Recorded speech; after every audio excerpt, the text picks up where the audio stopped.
Pasintabi po, patay ang isang batang lalaki sa San Fabian, Pangasinan matapos mahulog sa kaldero na may pinakuluang tubig.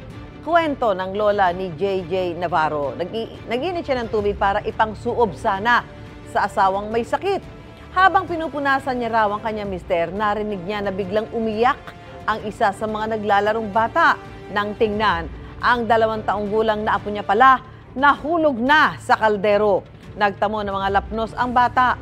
Dinala siya sa ospital pero namatay kinabukasan. Pumalagay sa kaparehong sitwasyon, narito ang paalala ng Health Department. Mag-apply ng cold compress sa bahagi na buhusan ng mainit na tubig. Takpan ang mga nalapnos ng benda. Huwag maglagay ng ointment at kagad na kumonsulta sa espesyalista.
Mga kapuso, para una ka sa mga balita, mag-subscribe sa GMA Integrated News sa YouTube. Sa mga kapuso abroad, subaybayan niyo po kami sa GMA Pinoy TV at sa www.gmanews.tv.